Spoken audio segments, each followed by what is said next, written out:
ಇಂದು ಹೈಕೋರ್ಟ್ನಲ್ಲಿ ಮೂಡ ಹಗರಣದ ಮಹತ್ವದ ತೀರ್ಪು ಪ್ರಕಟವಾಗಲಿದೆ. ಈ ವಿಚಾರವಾಗಿ ಮಾತಾಡಲಿಕ್ಕೆ ದೂರದಾರಂಥ ವಕೀಲರಂತ ಪ್ರದೀಪ್ ಅವರು ನಮ್ಮ ಜೊತೆ ನೇರವಾಗಿ ಅವರನ್ನ ಮಾತಾಡಿಸ್ತಾ ಹೋಗ್ತೀನಿ.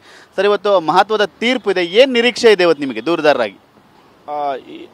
ನೀವು ನೋಡಿದರೆ ಕಳೆದ ಒಂದೂವರೆ ವರ್ಷಗಳ ಕಾಲ ಇದು ಸಾರ್ವಜನಿಕವಾಗಿ ಚರ್ಚೆ ಆಗ್ತಾ ಇತ್ತು. ಸಿದ್ದರಾಮಯ್ಯನವ್ರ ಕುಟುಂಬ ಇನ್ವಾಲ್ವ್ಮೆಂಟ್ ಆಗಿದೆ ಇದ್ರ ಬಗ್ಗೆ.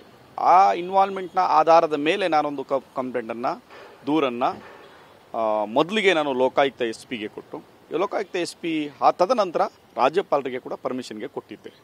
ಸೊ ಅದರ ತೀರ್ಪಿನ ಹಿನ್ನೆಲೆಯಲ್ಲಿ ಇವತ್ತು ಎರಡೂ ಕಡೆ ವಾದ ಮಂಡನೆ ಸುದೀರ್ಘವಾಗಿ ಆಗಿತ್ತು. 30-32 ಗಂಟೆಗಳ ಕಾಲ ಸುದೀರ್ಘವಾಗಿ ವಾದ ನಡೆದಿತ್ತು. ಇವತ್ತು ತೀರ್ಪು ಬರ್ತದೆ, ನನ್ನ ಪರವಾಗಿ ಬರುತ್ತೆ ಅನ್ನೋ ಆಶಾಭಾವನೆ ಇಟ್ಕೊಂಡಿದ್ದೀನಿ. ಯಾಕೆಂದರೆ ಪಬ್ಲಿಕ್ ಡೊಮೈನಲ್ಲಿ ಇದು ಪ್ರೂವ್ ಆಗಿದೆ. ಪಬ್ಲಿಕ್ ಡೊಮೈನಲ್ಲಿ ಎಲ್ರಿಗೂ ಕೂಡ ಸಂಶಯ ಸ್ಟಾರ್ಟ್ ಆಗಿದೆ ಸಿದ್ದರಾಮಯ್ಯನವ್ರ ಕುಟುಂಬ ಯಾವ ರೀತಿ ಇನ್ವಾಲ್ವ್ಮೆಂಟ್ ಆಗಿದೆ ಅಂತ. ಆ ಕಾರಣದಿಂದ ಆ ಹಿನ್ನೆಲೆಯಲ್ಲಿ ನ್ಯಾಯಾಲಯವು ಕೂಡ ಅವರು ಏನು ಅಪೀಲ್ ಮಾಡ್ಕೊಂಡಿದ್ದಾರೆ ನ್ಯಾಯಾಲಯಕ್ಕೆ ಡಿಸ್ಮಿಸ್ ಮಾಡ್ತಾರೆ. ರಾಜ್ಯಪಾಲರು ಕೊಟ್ಟಿರ್ತಕ್ಕಂಥ ಆದೇಶ ಸರಿ ಇದೆ ಅಂತ ಖಂಡಿತ ಮಾಡ್ತಾರೆ ಅಂತ ನನಗೆ ಆಶಾಭಾವನೆ ಇಟ್ಕೊಂಡು. ಸರ್, ಒಂದು ಪಕ್ಷದಲ್ಲಿ ರಾಜ್ಯಪಾಲರ ಆದೇಶಕ್ಕೆ ವಿರುದ್ಧವಾಗಿ ಬಂದರೆ ಮುಂದಿನ ಹೋರಾಟ ಹೇಗೆ ನಿಮ್ಮದು ಅಂತ ಹೇಳಿ? ರಾಜ್ಯಪಾಲರ ವಿರುದ್ಧವಾಗಿ ಆದೇಶಕ್ಕೆ ವಿರುದ್ಧವಾಗಿ ಬಂದರೆ ಖಂಡಿತ ನಾವು ಅದನ್ನು ಚಾಲೆಂಜ್ ಮಾಡ್ತೀವಿ. ಏಕೆಂದರೆ ಇದನ್ನು ತಾರ್ಕಿಕ ಅಂತ್ಯಕ್ಕೆ ತೆಗೆದುಕೊಂಡು ಹೋಗಲೇಬೇಕು. ಒಂದು ನ್ಯಾಯಾಲಯದಲ್ಲಿ ಸುಪ್ರೀಂ ಕೋರ್ಟ್ಗೆ ಮನವಿಯನ್ನು ಸಲ್ಲಿಸ್ತೇವೆ. ಖಂಡಿತ ಆ ಹೋರಾಟವನ್ನು ಮುಂದುವರಿಸ್ತೇವೆ.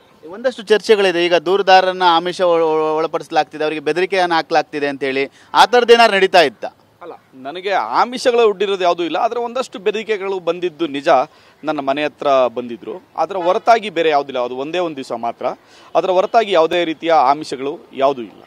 ಸುದೀರ್ಘವಾಗಿ ಎರಡೂ ಕಡೆಯಿಂದ ವಾದ ಮಂಡನೆ ಆಗಿದೆ.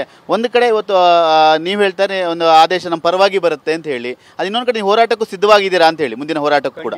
ಖಂಡಿತ. ಈಗ ಅಂದರೆ ಒಂದು ಸರಿ ಹೋರಾಟವನ್ನು ಪ್ರಾರಂಭ ಮಾಡಿದ್ಮೇಲೆ ಈಗ ನಾವು ಆಲ್ರೆಡಿ ಹೋರಾಟವನ್ನು ಸ್ಟಾರ್ಟ್ ಮಾಡಿದ್ವಿ. ನಾನು ಕೊಟ್ಟದ್ದು ದೂರು ಹಿಂದೆ ಡಿಸೆಂಬರ್ 3, 2023 ಕಳೆದ 6 ತಿಂಗಳಿಂದ ಇದೊಂದು 6-7 ತಿಂಗಳಿಂದ ಒಂದಷ್ಟು ಹೋರಾಟಗಳು ಖಂಡಿತ ಮಾಡ್ತಾ ಇದೀವಿ. ಲೀಗಲ್ ಬ್ಯಾಟಿಂಗ್ ಮಾಡ್ತಾ ಇದ್ದೀವಿ. ಸೊ ಇದು ಖಂಡಿತ ಮುಂದುವರಿಯುತ್ತೆ. ನಾವು ಸುಪ್ರೀಂ ಕೋರ್ಟ್ಗೂ ಕೂಡ ಈ ನ್ಯಾಯಾಲಯದ ಹೋರಾಟವನ್ನು ಮುಂದುವರಿಸ್ತೀವಿ. Thank you.